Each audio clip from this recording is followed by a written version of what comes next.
ಚರ್ಚೆ ಏನೇನಾಗುತ್ತೆ ಅನ್ನೋದು ವಿಪಕ್ಷದವ್ರ ಮೇಲೆ ಡಿಪೆಂಡ್ ಆಗುತ್ತೆ. ಅದನ್ನು ರೂಲ್ 64 ಅಥವಾ ಬೇರೆ ಬೇರೆ ಅವಕಾಶಗಳಿರುತ್ತಲ್ಲ ಅವರಿಗೆ ರೈಸ್ ಮಾಡೋದಕ್ಕೆ. ಮತ್ತು ಕಬ್ಬಿಂದು ಸಮಸ್ಯೆ ಅದು ಕೂಡ ಪರಿಹಾರ ಸರ್ಕಾರ ಆಸಕ್ತಿ ತಗೊಂಡು ಮಾಡಿದೆ. ಮತ್ತು ಮೆಕ್ಕೆಜೋಳದ್ದು ಕೂಡ ಪ್ರಾಬ್ಲಮ್ ಸಾಲ್ವ್ ಆಗಿದೆ. ಅಷ್ಟು ಬಿಟ್ಟರೆ ಉಳಿದಾಗ ನೋಡೋಣ ಏನೇನು ಅವ್ರು ಕೇಳ್ತಾರೋ ಅದಕ್ಕೇನು ನಮ್ಮ ಸರ್ಕಾರ ಸದಾ ಸಿದ್ಧವಾಗಿರುತ್ತೆ. ಮತ್ತು ವಿಶೇಷವಾಗಿ ಬೆಳಗಾಂ ಸೆಷನ್ನಲ್ಲಿ ಈ ಭಾಗದ ಸಮಸ್ಯೆಗಳಿಗೆ ಹೆಚ್ಚು ಒತ್ತು ನಮ್ಮ ಸರ್ಕಾರ ಕೊಡುತ್ತೆ. ಸರ್, ಈಗ ಸರ್ಕಾರ ರೈತ ವಿರೋಧಿ ಸರ್ಕಾರ ಅಂತ ಬಿಜೆಪಿ ಇವತ್ತು ವಿಧಾನಸೌಧಕ್ಕೆ ಮುತ್ತಿಗೆ ಹಾಕುವಂತ ಪ್ಲಾನ್ ಮಾಡಿದೆ. ಈಗ ಬಿಜೆಪಿಯವರು ರೈತ ವಿರೋಧಿ ಸರ್ಕಾರ ನಮ್ಮ ಸರ್ಕಾರದ ಬಗ್ಗೆ ಮಾತಾಡ್ತಾರೆ. ನಮ್ಮಷ್ಟು ರೈತರ ಬಗ್ಗೆ ಕಾಳಜಿ ಇರ್ತಕ್ಕಂಥ ಪಕ್ಷ ಅಥವಾ ಸರ್ಕಾರ ಇಡೀ ದೇಶದಲ್ಲೇ ಯಾವುದೂ ಇಲ್ಲ. ಬಿಜೆಪಿ ಸರ್ಕಾರ ಯಾವತ್ತೂ ಕೂಡ ರೈತರ ಪರ ಇರಲಿಲ್ಲ.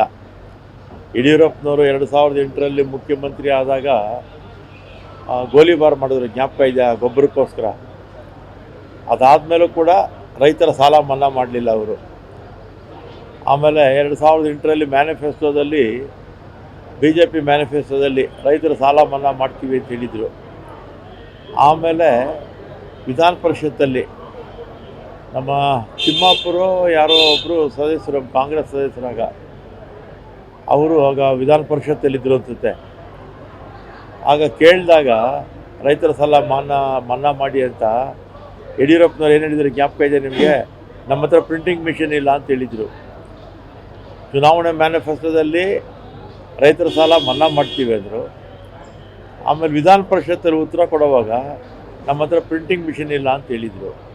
ಆಮೇಲೆ ಹಿಂದೆ 2 ಬಾರಿ 2008ರಿಂದ 13, 19ರಿಂದ 23ವರೆಗೂ ಇದ್ದಂಥ 9 ವರ್ಷಗಳ ಅವಧಿಯಲ್ಲಿ ಸಮ್ಮಿಶ್ರ ಸರ್ಕಾರ ಸೇರಿಸಿದ್ರೆ 10 ವರ್ಷ ಆಗುತ್ತೆ. ಇವರು ಯಾವತ್ತೂ ಕೂಡ ರೈತರ ಪರ ನಿರ್ಣಯಗಳು ತಗೊಳ್ಳೇ ಇಲ್ಲ. ರೈತರ ಪರವಾಗಿ ನಿರ್ಣಯಗಳನ್ನು ತಗೊಂಡಿದ್ದು ನಾವು. ಕೇಂದ್ರ ಸರ್ಕಾರ ಜವಾಬ್ದಾರಿಯಿಂದ ನುಣುಚಿಕೊಳ್ಳುತ್ತೆ. ಈಗ ಉದಾಹರಣೆಗೆ ಸಕ್ಕರೆ ಬೆಲೆ ನಿಗದಿ ಮಾಡೋದು ಯಾರು? ಕೇಂದ್ರ ಸರ್ಕಾರ. ಆಮೇಲೆ ಇಂಪೋರ್ಟು ಎಕ್ಸ್ಪೋರ್ಟ್ಗೆ ಪರ್ಮಿಷನ್ ಕೊಡೋದು ಯಾರು? ಕೇಂದ್ರ ಸರ್ಕಾರ. ಮೊಲಾಸಿಸ್ನ ಕಂಟ್ರೋಲ್ ಮಾಡೋದು ಯಾರು? ಕೇಂದ್ರ ಸರ್ಕಾರ. ಆದರೆ ಜವಾಬ್ದಾರಿ ಮಾತ್ರ ನಮ್ಮ ಮೇಲೆ ಹಾಕ್ತಾರೆ. ಅವ್ರ ಜವಾಬ್ದಾರಿಯನ್ನು ನಮ್ಮ ಮೇಲೆ ಹಾಕ್ತಾರೆ ಅಷ್ಟೇ. ಅವ್ರು ಏನೇ ಹೇಳ್ಕೊಂಡ್ರು ಕೂಡ ನಮ್ಮ ಪಕ್ಷ ಕಬ್ಬಿನ ವಿಚಾರವಾಗಿರ್ಬೋದು ಅಥವಾ ಮೆಕ್ಕೆಜೋಳದ ವಿಚಾರದಲ್ಲಿ ಸಮರ್ಥವಾಗಿ ನಮ್ಮ ಸರ್ಕಾರ ನಿಭಾಯಿಸಿದೆ. ಸರ್, ಈಗ ಸರ್ಕಾರದಲ್ಲಿ 5 ವರ್ಷ ಯಾರು CM ಆಗ್ತದೆ ಅಂತ ಚರ್ಚೆ. ಯತೀಂದ್ರ ಅವರು 5 ವರ್ಷ ನಮ್ಮ ತಂದೆಯವರೇ CM ಅಂತ ಇಲ್ಲಿ ಹೇಳಿಕೆ ನೀಡಿದ್ದಾರೆ. ನಾನು ನೋಡಿದೆ, ಈಗ ಅಲ್ಲಿ ಒಳಗಡೆ ಕೂತಿದ್ದಾಗ TV ನಲ್ಲಿ ಬರ್ತಾ ಇತ್ತಪ್ಪ. ಇನ್ನೇನು ಯತೀಂದ್ರ ಅವರು ಬರ್ತಾರಲ್ಲ, ವಿಧಾನ ಪರಿಷತ್ ಸದಸ್ಯರಲ್ವಾ, ನೀವು ಅವ್ರನ್ನೇ ಕೇಳ್ಕೊಳ್ಳಿ. ಅಲ್ಲ ಸರ್, ಅಲ್ಲ ಮುಂದುವರಿಕರ ಅಂತ. ಈಗ ಮಾಧ್ಯಮಗಳ ಮುಂದೆ ಯಾವ ರಾಜಕೀಯನೂ ಮಾತಾಡಬಾರ್ದು ಅಂತೇಳಿ ಸ್ವತಃ CM DCM ಅವರೇ ಹೇಳಿದ್ದಾರೆ. ಅದರಿಂದ ನಾನು ಅದ್ರ ಬಗ್ಗೆ ಮಾತಾಡೋಕ್ಕೆ ಹೋಗಲ್ಲ. ವಿಚಾರದ ಬಗ್ಗೆ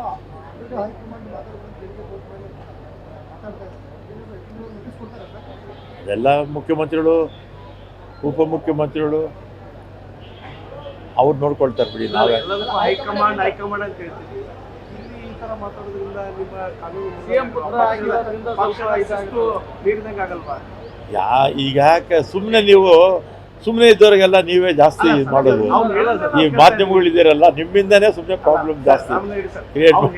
ಕೇಳ್ತಾ ಇದ್ವಿ, ಪ್ರತಿ ಸರಿ ಹೇಳ್ತಾರ ಅವ್ರಿಗೇನು ಕಾನೂನು ಇಲ್ವಾ? ಏನು CM ಅವ್ರ ಮಗ ಅಂತೇಳಿ ಏನಾದರೂ ರಿಲ್ಯಾಕ್ಸೇಷನ್ ಇದೆಯಾ? ಅದನ್ನು ಅವ್ರು ಅರ್ಥ ಮಾಡ್ಕೋಬೇಕಪ್ಪ.